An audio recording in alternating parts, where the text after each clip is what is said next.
pour les Caraïbes. Dans un instant ici de Montréal, on voit le cliché, un jet privé dans lequel je voyage une grande partie de l'année. Évidemment, c'est financé par mes entreprises et je loue à l'heure ce type de jet privé pour voyager. Mais on voit ce cliché, on peut voir la même chose aussi avec une voiture de bonne qualité, une voiture exotique, une Ferrari, une Lamborghini. On peut voir la même chose avec une très belle maison, de l'argent, des très beaux vêtements. Mais ce que je veux vous dire, c'est que tout cela n'arrive pas par hasard.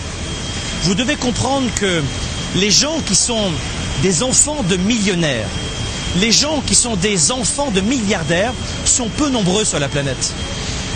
Comment vous dire? Être un fils d'eux, c'est une anecdote. La plupart d'entre vous, la plupart d'entre nous, comme moi, nous sommes issus de la classe moyenne et de la classe populaire. Je suis personnellement issu de la classe populaire. On mangeait de la viande une fois par semaine, ça aussi c'est cliché mais c'est la vérité. J'étais élevé dans le quartier de la Grange d'Orel à Avignon, au sud-est de la France. J'habite ici au Canada, en Floride et dans les Caraïbes. Mais tout ce style de vie-là que l'on voit maintenant, c'est pas fait en une minute. Je travaille depuis l'âge de 11 ans. Je travaille encore aujourd'hui 90 heures par semaine, dans de meilleures conditions. Et c'est vraiment pas du tape à l'œil, c'est un outil de travail. Mais tout cela n'a été possible que pour une seule raison. Parce que j'ai su saisir les opportunités. Et la deuxième raison, c'est qu'il faut savoir rebondir quand vous avez un genou à terre. Vous avez un genou à terre. L'erreur, ce n'est pas de tomber, c'est de mettre du temps à se relever. Les gens, les entrepreneurs, les sportifs de haut niveau, les artistes de talent, les papas, mamans extraordinaires, il n'y a pas que l'argent, il y a des gens très très heureux et que vous ne connaissez pas et que je ne connais pas. Mais tous ces gens très heureux savent se relever rapidement. L'erreur, ce n'est pas de chuter. Tout le monde chute, tout le monde a des difficultés, tout le monde a des problèmes, tout le monde a des frustrations, tout le monde vit plus ou moins le stress. Et moins on a d'argent, plus on stresse. Moins on est bien entouré de bons amis, plus on stresse. Moins on fait le travail que l'on aime, plus on stresse. Mais on est tous passés par là. Je suis pas né avec une cuillère d'argent dans la bouche. Et peut-être que vous aviez plus d'argent que moi, ou moins, durant mon enfance. Mais c'est pas ça qui est important. C'est de vous rappeler qu'il faut saisir les opportunités quand elles passent. Il y a toujours, ça peut être une opportunité avec l'homme ou la femme de votre vie. Cette personne passe devant vous, vous ne la voyez pas. Et vous dites, je n'ai pas de chance parce que vous n'avez pas saisi cette opportunité. Et vous savez de quoi je parle dans vos relations privées.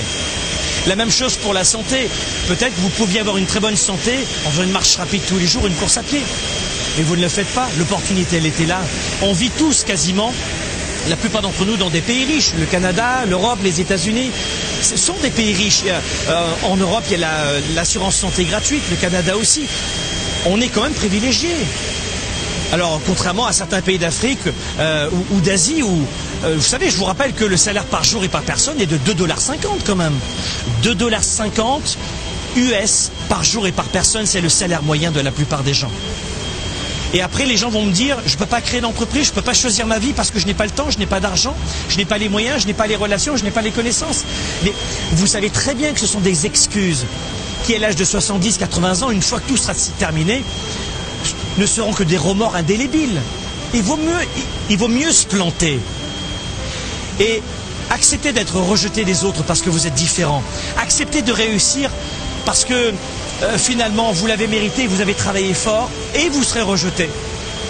Mais si tu n'as pas d'argent, tu es rejeté. Si tu as de l'argent, tu es rejeté. Choisis la raison pour laquelle tu vas être rejeté. Mais quoi qu'il en soit, 1, il faut savoir saisir les opportunités et 2, il faut savoir se relever de ses échecs rapidement. L'erreur, ce n'est pas de chuter, c'est de savoir rapidement se relever et de rebondir après chaque coup dur. On a tous des difficultés, c'est la façon dont on voit la difficulté. C'est la façon dont on réagit à l'événement qui va faire toute la différence pour les prochaines années de votre vie.